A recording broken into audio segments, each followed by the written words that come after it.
नमस्कार दोस्तों, स्वागत है आप सभी का आप ही के चैनल ट्रेड लाइट में। फ्रेंड्स, जैसे कि आप देख पा रहे हैं, आपकी स्क्रीन पर दिख रहा है home loan interest rate and charges. आज हम बात करेंगे एचडीएफसी बैंक में कितना इंटरेस्ट रेट लग रहा है अगर आप होम लोन लेना चाहते हैं, कितने अमाउंट पे आपको कितना इंटरेस्ट भरना पड़ेगा, टोटल कैलकुलेशन कितनी बनती है। आज सब कुछ आपको इस वीडियो में जानने को मिलेगा।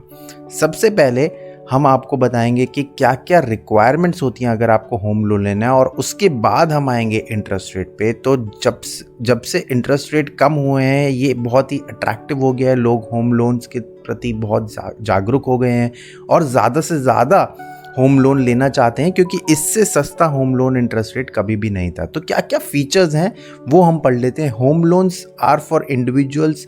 अगर आप फ्रेश खरीद रहे हैं घर या फिर रीसेल पर ले रहे हैं तो आप होम लोन की एप्लीकेशन डाल सकते हैं। मैं आपको ज़्यादा डिटेल में ये सारे नहीं बताऊंगा क्योंकि मैं इस साइट का लिंक डिस्क्रिप्शन में शेयर करने वाला हूँ और आप खुद भी पढ़ सकते हैं। बट मैं आपको मेन चीज़ें ज़रूर बताने वाला हूँ कि आपको ध्यान रखनी ज़रूरी हो। सबसे पहली चीज़ जो आपको ध्यान रखनी है, क्या क्या फ़ीस एंड चार्जेस होते हैं अगर आपको होम लोन लेना है, और उसके बाद हम बात करेंगे डॉक्यूमेंटेशन की कि क्या क्या डॉक्यूमेंट्स रिक्वायर्ड होते हैं। तो अगर मैं फ़ीस की बात करूं तो सबसे पहले प्रोसेसिंग फ़ी होती है जो कि 0.5% ऑफ द लोन अमाउंट है, या फिर 3000 rupees whichever is higher plus applicable taxes. तो ये आपको ध्यान रखना है, 0.5% या 3000। Fees on account of external opinion. अगर आप एक्सटर्नल ओपिनियन लेते हैं कि मेरे को लोन लेना चाहिए या कौन से अमाउंट का लोन लेना चाहिए, तो वो एक्स्ट्रा चार्जेस होंगे। प्रॉपर्टी की इंश्योरेंस का एक्स्ट्रा चार्ज होगा। अगर आप charges on account of delayed, अगर आप गलती से भी डिले करते हैं अपनी ईएमआई में, तो उसका अप टू 24% पर एनम तक का चार्ज लग सकता है। इंसिडेंटल चार्जेस होते हैं, स्टैट्यूटरी रेगुलेटरी चार्जेस होते हैं जो state to state, city to city vary करते हैं। और कौन से चार्ज हैं हम वो भी डिस्कस करेंगे। अगर चेक डिसऑनर हो जाता है, आपका बाउंस हो जाता है चेक, उसका चार्जेस है। डॉक्यूमेंट्स के 500 रुपीज़ तक चार्जेस लग सकते हैं। फ़ोटो कॉपी अगर आप डॉक्यूमेंट्स की कराते हैं उसके 500 तक लग सकते हैं। PDC swap charges up to 200 लग सकते हैं, एंड सो ऑन। तो ये अदर चार्जेस में आ जाते हैं। अगर आपको टॉपअप कराना है या कम करवाना है लोन का अमाउंट, तो उसके लिए भी चार्जेस हैं। Pre payment charges, home loan लेने से पहले ही आपको कौन से प्री पेमेंट चार्जेस हैं, तो उसमें जो सबसे इंपॉर्टेंट होता है, in case the loan is prepaid within the first 6 months from the date of first disbursement, prepayment charges will be 2% plus taxes. अगर आप लोन लेते ही 6 महीने के अंदर प्री पे कर देते हो तो 2% प्लस टैक्सेस का आपको वो चार्ज देना पड़ेगा। उसके अलावा बहुत सारे इंडिविजुअल बोरोअर्स के लिए भी हैं जो इंटरेस्ट रेट लगते हैं, आपको यहाँ चार्जेस एक्स्ट्रा लगते हैं, वो आपको ध्यान से पढ़ लेने हैं। होम लोन कन्वर्जन फीस, अगर आपको कन्वर्ट करवाना है अपना होम लोन किसी और बैंक से, तो उसके लिए भी ये प्रावधान है।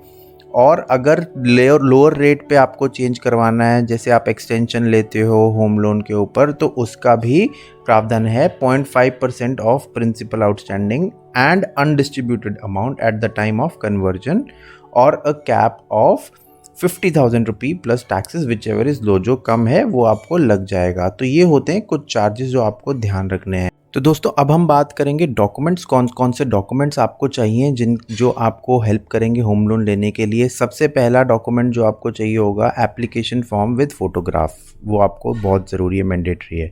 फिर उसके बाद आपको एक आइडेंटिटी प्रूफ देना है, लास्ट 6 months की बैंक स्टेटमेंट देनी है, और प्रोसेसिंग फ़ी चेक देना पड़ेगा आपको। ये इंपॉर्टेंट डॉक्यूमेंट्स हैं जो आपके पास होने ज़रूर चाहिए। इनकम डॉक्यूमेंट्स में कौन से हैं, लेटेस्ट सैलरी स्लिप आपको देनी पड़ेगी, और फॉर्म 16 आपको देना पड़ेगा लास्ट 2 साल का, ताकि आप इजीली होम लोन अवेल कर पाएँ। अब हम बात करते हैं जो सबसे इंपॉर्टेंट चीज़ है, रेट ऑफ इंटरेस्ट। जैसे कि मैंने आपको बताया, अभी लोएस्ट रेट ऑफ इंटरेस्ट मिल रहे हैं क्योंकि आरबीआई ने कोई भी ब्याज दर में चेंज नहीं किया है, जिसके कारणवश आपको बहुत ही अट्रैक्टिव रेट ऑफ इंटरेस्ट पे आज की डेट में होम लोन मिल रहा है। तो सबसे पहले अगर हम बात करें विमेंस के लिए, अगर आप अप टू 30 लाख का लोन लेते हैं तो 6.75 से 7.25% का लोन मिल रहा है। सेल्फ एम्प्लॉयड के लिए भी सेम रेट है। ये जो रेंज है ये based on your CIBIL score है। अगर आपका सिबिल स्कोर बहुत अच्छा है, 800 प्लस है, तो आपको 6.75 या 6.7 भी कुछ केसेस में मिल जाता है। अदर्स को 6.8 से 7.3 है। अगर आपकी जो लोन की अमाउंट है वो बढ़ जाती है, 30 अबव हो जाती है और 75 लाख तक है, तो जो इंटरेस्ट रेट है वो 7 to 7.5 है। अगर आपकी अमाउंट 75 लाख से भी ज़्यादा है एंड अबव है तो विमेन के लिए 7.1 है और अदर्स के लिए 7.15 है। अब आपको एक चीज़ ध्यान रखनी पड़ेगी, अगर आप एम्प्लॉय हैं HDFC बैंक के तो आपको 0.1% का डिस्काउंट मिलता है और कुछ केसेस में 0.15% का भी डिस्काउंट मिलता है, जिसकी वजह से आपका जो इंटरेस्ट रेट है वो 6.6% तक भी चला जाता है, जैसे कि मैंने आपको बताया। दोस्तों अब हम बात करेंगे कैलकुलेशन की। सपोज़ मुझे 1 करोड़ का होम लोन लेना है तो मैं यहाँ पे 1 करोड़ का अमाउंट भर दूंगा। ये बहुत ही अच्छा टूल है HDFC बैंक का, जिससे आपको पता चल जाता है कि आपको कितना इंटरेस्ट पे करना पड़ेगा। तो ये 1000, 10,000, 1 लाख, 10 लाख, 1 करोड़ हो गया। हम ले लेते हैं 20 साल के लिए होम लोन ले लेते हैं और हम यहाँ पे कैलकुलेशन दिखाएंगे 6.75% के हिसाब से। तो हम आपको दिखाते हैं कि आपको कितना अमाउंट पे करना पड़ेगा अगर आप होम लोन लेते हैं। तो ये 20 साल का हो गया, 6.75% इंटरेस्ट हो गया और 1 करोड़ आपका अमाउंट हो गया। तो जो आपकी मंथली EMI बनेगी वो बनेगी 76,036 रुपीज़ की, जो कि 6.75% पे है। और अगर आप देखें यहाँ पे बहुत अच्छे से इन्होंने अलग से दिखाया है कि आपका इंटरेस्ट रेट कितना है और आपका प्रिंसिपल कितना है और कैसे कैसे ये कम होता जाएगा और उसके बाद आपका प्रिंसिपल पूरा पे हो जाएगा। यहाँ पे देखिए 1 करोड़ पूरा पे हो गया और आपने इंटरेस्ट कितना भरा है, 82,48,736 रुपीज़ का आपने इंटरेस्ट भरा है। तो ये होता है टोटल कैलकुलेशन आपके होम लोन का 6.75% के हिसाब से। दोस्तों अगर आपको अभी भी कोई सवाल है इस कैलकुलेशन से रिलेटेड या किसी और बैंक के बारे में आप जानना चाहते हैं होम लोन से रिलेटेड, तो आप कमेंट कीजिए, हम उसके रिलेटेड डिटेल में वीडियो आपके लिए लेके आएंगे ताकि आपका कोई भी सवाल ना रह जाए और आपको अच्छे से कैलकुलेशन हम दिखा पाएँ। अगर आज की वीडियो से रिलेटेड कोई सवाल है तो उसे कमेंट सेक्शन में ज़रूर लिखिए। आज के लिए बहुत बहुत शुक्रिया। Bye bye.